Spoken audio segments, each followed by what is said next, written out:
தேவனுடைய நாமத்துக்கு மகிமை உண்டாவதாக. எதை செய்தாலும் அதை மனுஷர்களுக்கென்று செய்யாமல் கர்த்தருக்கென்று மனப்பூர்வமாய் செய்யுங்கள். கொலோசியர் 3:24 வாசிக்கிறோம். ஒரு நாள் போதகர் ஒருவர் தன் வேலையை முடித்துவிட்டு தனது வீட்டிற்கு போய்க் கொண்டிருந்தார். அப்பொழுது 10 வயது நிரம்பிய சிறுவன் ஒருவன் அழுது கொண்டே போய்க் கொண்டிருந்தான். அவனை பார்த்ததும் அந்த போதகர், ஏன் தம்பி அழுகிறாய் என்று கேட்டார். அந்த பையன் அழுது கொண்டே தன் கதையை சொல்ல ஆரம்பித்தான். நான் சாப்பிட்டு 2 நாள் ஆகிவிட்டது. எனக்கு அப்பா இல்லை. அவர் குடித்தே குடல் வந்து இறந்து விட்டார்.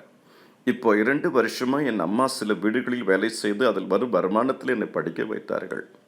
இப்போ 1 மாதமா அம்மாவுக்கு உடம்பு சரியில்லை. அதனால் வேலைக்கு போக முடியவில்லை.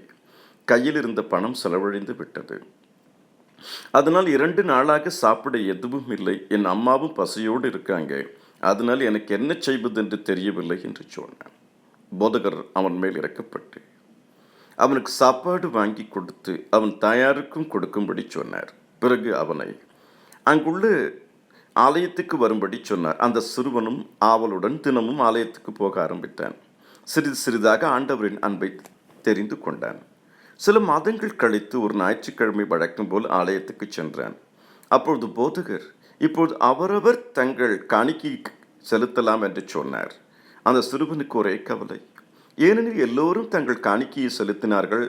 அவன் கையில் எந்த காசும் இல்லை. அப்போது அந்த சிறுவன், இயேசுவே, நான் என்ன செய்வேன்? என் கையில் காசு இல்லையே. எல்லாரும் உமக்கு காணிக்கை தருகிறார்கள். ஆனால் நான் என்ன செய்வேன் என்று அழுதான். பிறகு மனதில் ஒரு தீர்மானத்துடன் எழுந்து போதகரிடம் சென்றான். போதகர் அவனை பார்த்து, ஏன் அழுகிறாய் என்று கேட்டார். ஐயா, என்னிடம் காசு இல்லை. ஆனால் நான் அதற்காக ஒன்று கொடுக்காமல் இருக்க மாட்டேன். இதோ இந்த நிமிடத்திலிருந்து என்னை முற்றிலும் என ஆண்டவருக்காக அர்ப்பணிக்கின்றேன். இனி நான் எதை செய்தாலும் அதை அவருக்கென்றே செய்வேன் என்று தன்னையே இயேசுவுக்காக அர்ப்பணித்தான். எதை செய்தாலும் அதை மனுஷர்களுக்கென்று செய்யாமல் கர்த்தருக்கென்றே மனப்பூர்வமாய் செய்யுங்கள் என்று கொலோசியர் 3:24 வாசிக்கிறோம். வானத்தையும் பூமியையும் படைத்த தேவன் நமது காணிக்கையை விட நம்மையே அதிகமாகத்தான் விரும்புகிறார். ஏனெனில் நம்மை மீட்கவே அவர் தமது உயிரை அர்ப்பணித்தார். நம்முடைய பாவங்களை அவர் சிலுவையில் சுமந்தார்.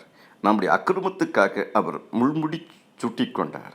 நமது மீறுதல் நிமித்தமே அவர் தமது இரத்தத்தை சிந்தி நம்மை மீட்டுக்கொண்டார். அதற்கு ஈடாக நாம் என்னத்தை கொடுக்க முடியும்? அந்த சிறுவனைப் போல நாமும் நம்மையே அர்ப்பணித்து அவரின் பாதம் பணிந்து கொள்வோம். அப்பொழுது இந்த உலகிலும் மறு உலகிலும் பாக்கியவான்களாக வாழலாம். ஜெபித்து முடிப்போம். பரலோக பிதாவே, சர்வ வல்லமையுள்ள மகா பெரிய தேவனே, எதை செய்தாலும் அதை மனுஷர்களுக்கென்று செய்யாமல் கர்த்தருக்கென்று மனப்பூர்வமாய் செய்யுங்கள் என்ற வாக்கின் பிரகாரம் ஆண்டவரே, நாங்கள் புத்தியுள்ள ஆராதனையாக செய்யும்படி அந்த கிருபை எங்களுக்கு கொடுங்க அப்பா. ஆண்டவரே, உம்முடைய ஞானத்தாலும் அறிவினாலும் கிருபையினாலும் நிரப்புங்க. எங்கள் வாழ்க்கையை நீர் ஆளுகை செய்யுங்கப்பா. எப்பொழுதும் உடைய இனிய பிரசன்னம், பரிசுத்த பிரசன்னம், வல்லமையின் பிரசன்னம், மகிமையின் பிரசன்னம், அற்புத பிரசன்னம் எங்களை ஆட்கொள்ளட்டும். ஆசீர்வதையும். இந்த தியானத்தை கேட்கிற அத்தனை பேர் வாழ்க்கையில் ஒரு பெரிய மாற்றங்கள் இருக்கட்டும் அப்பா. எதை செய்தாலும் அதை நாங்கள் உமக்கென்று செய்யத்தக்கதாக எங்களையே அர்ப்பணித்து நீர் விரும்பியபடி வாழத்தக்கதாக அந்த கிருபையை கொடுங்க. ஆசீர்வதைங்க. ஜீவனுள்ள நாளெல்லாம் அன்பையும் கிருபையும் தொடரட்டும். இயேசு கிறிஸ்துவின் ரட்சபிக்கிறேன் பிதாவே. ஆமேன், ஆமேன். கர்த்தர்கள் ஒவ்வொருவரையும் அபரிமிதமாக ஆசீர்வதிப்பாராக.